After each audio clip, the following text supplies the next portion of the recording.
Eu quero trazer aqui um conceito muito importante que vai ajudar a gente a se liberar de muita coisa em relação ao sistema familiar, ao sucesso em empresas. É um conceito de Bert Hellinger, ele traz no livro Êxito na Vida e Êxito na Profissão, e é incrível e serve para muita coisa na nossa vida, que é o fato de que, de forma resumida, quando a gente tem um desafio no sistema familiar, uma pessoa que ou morreu, ou um aborto, ou uma pessoa com uma depressão, uma mãe que tem um quadro, né, de tristeza, às vezes nem diagnosticado como depressão, mas se tem um movimento para a morte, né, uma tristeza muito grande, os filhos, principalmente, se sacrificam por esses pais, né? Tem um caso aqui que Bert Hellinger conta, numa empresa que foi colocado uma constelação, né? Foram posicionados a mulher e a própria empresa. E a empresa, a representante da empresa, olhava para o chão. E aí Bert Hellinger coloca uma pessoa para representar, porque quando olha para o chão pode significar uma ligação com a morte, né? Com a morte de alguém. E aí essa mulher se move, essa representante da empresa se move em direção a essa pessoa morta no chão, se ajoelha, e a mulher também, que está sendo constelada, né? A representante dela se move, então, para esse local. Então, todas ligadas ao quê? Ao insucesso. Ninguém estava ali para a empresa. Né? Por quê? Porque tinha um aborto, tinha uma morte ali.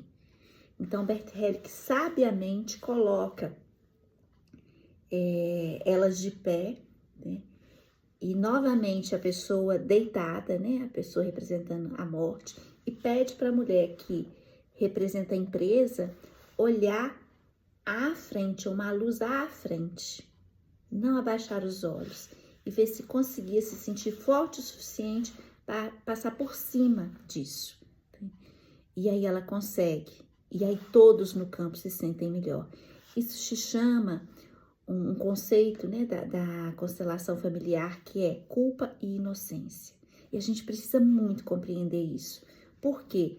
Porque a gente tem uma necessidade, né, inconsciente, de suprimir até o sucesso só para pertencer, para ficar bem com a consciência. E aí o conceito é a boa e a má consciência, a culpa e a inocência. E aí eu quero trazer uns trechinhos aqui para você. Aqui, ó. Os preconceitos mais importantes da consciência são a culpa e a inocência, e o que está relacionado diretamente a elas. Por exemplo, expiação e justiça. Esses preconceitos têm efeitos profundos na nossa vida pessoal, como no nosso êxito ou fracasso na vida, na profissão e na empresa. O bom só existe se existisse também o mal. O bom se alimenta do mal. Então, quando a gente cria uma dualidade, né? Aquilo é bom, aquilo não é bom. A gente já entrou nesse emaranhado. Né? A gente já está se colocando como justiceiros, como salvadores dos nossos pais, né? Ou de alguém que já se foi. Né? Por quê? Porque a gente não está aceitando um destino. Né? Então ele fala, o bom se alimenta do mal. Né? Quer dizer, quando eu me coloco para me sacrificar, para eu sacrificar o meu sucesso, a minha empresa, pode ser, né, que eu estou me alimentando daquilo que não foi tão bom, porque eu considerei aquilo não bom. E é lindo. Vão comigo até o final para vocês compreenderem.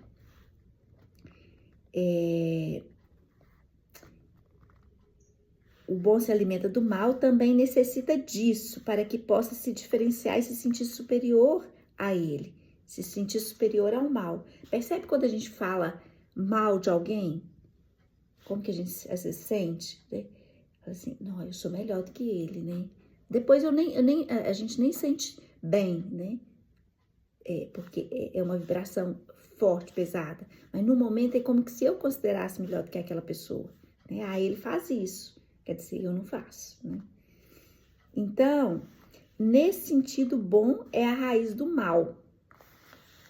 Seguimos um movimento, ele fala, da consciência que exige de nós um pensamento e um comportamento através dos quais adquirimos a segurança para podermos pertencer aos grupos que são importantes para nós. Isto é, em primeiro lugar, a nossa família de origem. Esse movimento da consciência tem um bom efeito em nós. Sentimos-nos bem e seguros com ele. Essa boa consciência é um travesseiro suave. Neles podemos dormir tranquilo. É como que se, eu não estou fazendo o que se espera de mim dentro do meu sistema. E aí eu faço um movimento qualquer. E aí eu posso dormir tranquilo. Né? Eu vou lá e faço o que eles estão esperando. Né? Ou eu me puno de alguma forma, até com fracasso. E aí eu posso dormir bem. Aí ele fala, ao mesmo tempo, esse movimento se obriga a despedir e excluir outros de minha dedicação, pois se pensasse e sentisse como eles, se considerasse bom o que eles consideram bom e certo, colocaria em jogo o pertencimento ao meu grupo. Teria imediatamente uma má consciência e me sentiria culpado. Aí ele vem falar da penitência e da expiação. O que significa essa penitência, ou essa expiação? Ele fala, expiação significa que faço algo contra mim ou alguém, algo que causa dor e danos. Isso é expiar, né? Fazer algo mal contra mim ou contra outra pessoa, outros, né? Se expio uma suposta culpa, faço algo que me fere e me prejudica para pagá-la. E através do dano que me imponho, recebo da minha consciência a confirmação de que posso voltar a pertencer. Isso aqui é incrível, né? Só que é inconsciente, né? É incrível no sentido de como que nós nos colocamos, muitas das vezes, para o fracasso, para expiar algo, né? Que a gente quer se equilibrar, né? Com aquilo que a gente achou que foi um ato indevido, que não deveríamos ter feito, né? Fazendo tudo, né? Para pertencer. Né? Aí eu não fiz, eu não pertenço, eu me impuno. Referindo-se à minha profissão ou empresa, isso significa que pago uma culpa da consciência com o fracasso, ou até mesmo com o fracasso da minha empresa. Como poderia salvar a minha empresa? Para isso, a nossa consciência nos ajuda ou nos prejudica? A expiação ajuda a nossa vida ou prejudica? Prejudica só a nossa vida, mas também, não só a nossa vida, mas também a de muitos outros. Ele afirmando. Então, aí ele vem mais à frente, com umas colocações também que, nessa sequência, ó. Que é no caso que alguém está numa situação difícil, né? E eu me sinto maior e vou ajudar, né? E com isso também eu fracasso, né? Eu fracasso em outra área da vida. Ele fala, ó, em nossa família de origem e em todos os outros grupos ainda atua um segundo nível de consciência. Entretanto, geralmente inconsciente em nossa cultura. Essa consciência remete cada um ao seu próprio lugar, correspondente à sequência do pertencimento a esse grupo. Essa lei exige que os que vieram depois reconheçam que aqueles que já pertenceram a esse grupo antes deles têm precedência e que ninguém veio depois para assumir uma responsabilidade pelos anteriores. Então, quem veio antes tem uma força, né, própria para lidar com aquilo que tem que lidar. Não é uma pessoa que vem depois, essa pessoa que vem depois, ela não pode, né? Ele está dizendo aqui, uma pessoa que vem depois, os que vieram depois reconhecem que aqueles que já pertenceram a esse grupo antes dele têm precedência, que ninguém veio depois para assumir uma responsabilidade pelos anteriores, no sentido de querer salvá-los, de querer assumir o destino deles. e como última consequência de querer morrer em seu lugar. Por exemplo, os filhos dizem à sua mãe quando veem que ela quer ir ou morrer, eu em seu lugar, né? Inconscientemente, né? Os filhos fazem isso. São casos de suicídio, são casos de até doenças, né? Que os filhos se colocam e partem, né? Porque sentem que a mãe quer ir. E aí é como que se dissesse, eu em seu lugar. Dizem isso em seu íntimo, amplamente inconscientes, contudo com suas consequências. Dizem isso por amor, em sintonia com aquela consciência que sentimos como culpa e inocência. E ao fazê-lo se sentem bem e grandes. Sobretudo, sentem que com isso adquirem um direito maior de pertencimento a essa família, mesmo que seja através da própria morte. Esse movimento da consciência os impulsiona à morte. É fácil imaginar o que acontece com eles em sua profissão ou empresa, porque esse livro fala da empresa, né? Ou se conseguem chegar a esse ponto de ter uma empresa, de ter um negócio, né? Via de regra, renunciam antes de alcançar algo e se juntam ao grande grupo dos inúteis, esperando se acabar com eles, se acabar felizes com eles. Pois a crença na promessa de uma consciência de que terão um direito especial de pertencer ao seu grupo tem precedência em sua alma perante qualquer outro sucesso. Ou o fato de querer seguir, né? O fato, né? Do primeiro com a mãe aqui que eu relatei, que é eu em seu lugar, né? Eu vou em seu lugar. O outro, eu sigo você. Então, ele conta o caso aqui de um rapaz de 14 anos. Isso aqui é muito interessante para as professoras, né? Que vão assistir esse vídeo. E essa criança não queria aprender nada na escola. E aí o Bert Helling, ele se propõe a uma constelação para olhar para isso, né? Esse menino quer ser um fracassado. E aí é colocado ali a professora, né? A professora mesmo, né? Não era um representante, a professora e os pais de frente à professora, né?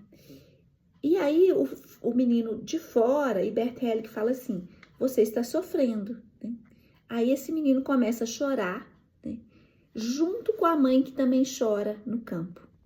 Né? Então, o que estava acontecendo ali? Essa mãe, né, numa dor, esse filho pega a dor dessa mãe. Então, o Bert Helling vem a saber que essa mãe tinha perdido uma irmã gêmea, logo ao nascimento. E coloca essa irmã gêmea num ponto e coloca a irmã atrás dessa irmã gêmea. E aí, pergunta, como você se sente aí? Aí ela fala, aqui eu me sinto bem.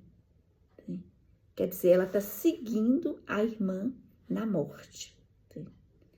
Ela se coloca nesse atrás da irmã, né? E aí Bert Helling retira ela e coloca o filho, né? Coloca o filho, porque o filho também está nesse movimento. E a mãe diz que sente bem assim, né? Então, o movimento que Bert Helling fala faz o filho, né, falar com a mãe, eu em seu lugar. Eu em seu lugar. Essa mãe estava dizendo para a irmã, eu sigo você. E o filho fala, eu em seu lugar. Então, o que ele fala aqui, ó? Contudo, no caso da mãe desse jovem, a ânsia de seguir a querida irmã gêmea na morte vibrava o mesmo movimento da consciência. Se morrer, também pertenço. Né? Ela quer pertencer junto com essa irmã. Né? Ela quer ir junto, né? Um quadro de pertencer também a essa irmã. Voltarei a ser como ela. Por trás disso também está uma ideia, olha que lindo isso aqui, de que esses mortos também estarão melhor se nos unirmos a eles na morte. A morte deles é negada, né? Como que se lá do outro lado, não, eles estivessem lá vivos e me esperando, né? Ou esperando, né? Essa mulher que segue, né? Essa irmã. Né? Então, essa morte é negada e mais que isso, ele fala aqui, Esses mortos também estarão melhor se nos unirmos a eles na morte. Quem disse? Quem disse que eles estarão melhor? Qual é a solução que Bertelli coloca? A mãe incluir a irmã gêmea morta na família, ao invés de se unir a ela na morte. Então, Bertelli coloca ela do lado, essa irmã morta do lado, e na sequência do sistema familiar, né? Com o filho, com o marido, com os demais irmãos, e pede à mãe para olhar para o filho e lhe dizer: agora eu fico e fico feliz se também você ficar. Então, essas falas são falas de quê? De solução. A solução aqui resultou de um movimento de consciência invertendo o movimento original que conduzia, né, o filho à morte, ao fracasso, né, nas escolas. Ele estava como que uma negação à vida e a essa mãe. E uma outra frase muito importante é o eu aqui, você lá. Mais importante do que a frase mesmo que você vá, eu fico. Porque a gente usa muito essa frase, né, nas constelações, e ele fala, melhor do que a frase, mesmo que você vá, eu fico, no caso essa mãe está se dirigindo à morte, né?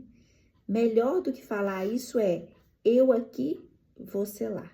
Né? É uma frase interna através da qual conseguimos essa despedida. Né? A despedida também dos mortos, né? Daqueles que já foram. E olha que interessante quando ele fala, para onde vai esse respeito? Esse respeito ao destino do outro, né? Ele se dirige a um espírito criativo. É devoção a ele, é uma devoção a esse que se foi, o nosso respeito a esse destino dele. Quando conseguimos essa devoção, nosso respeito pelo próprio destino e o dos outros se transforma em amor. Amor por eles e por nós, porém sem vínculo. Somos livres e eles são livres, conectados e unidos a eles. Estamos simultaneamente sozinhos e com muitos outros, a serviço desse espírito da vida, que nos foi presenteada e predeterminada para cada um de uma outra maneira. Ficamos liberados através de um outro amor, o amor que respeita e ama tudo tal qual como é e será. Sem preconceito, sem vínculo, sem passado, no aqui e no agora, com sucesso. Cada vez mais direcionado para frente em direção à plenitude crescente. Esse outro amor é vida pulsante. A vida que serve com criatividade, em sintonia com o amor que quer tudo da forma que vier, que quer vir com sucesso, que pode se tornar realidade e ser realidade, porque queremos servi-lo, tornando-se realmente criativo, tanto para nós como para muitos. Aí sim eu estou servindo a vida, aí sim eu estou servindo, né, e respeitando esse destino do outro. Muito lindo, né? Trabalho lindo de Bertelli, que nos ensina de uma forma assim amorosa, generosa e muito inteligente. Esse grande homem, Bert Hellinger, e seu legado, né, que trouxe para nós aí as constelações familiares. Então, é isso, né? Comentem aqui, falem o que vocês acharam, tá? E que se sentirem, né, venham, marquem uma constelação familiar. Isso é muito importante, tá bom? Beijo grande.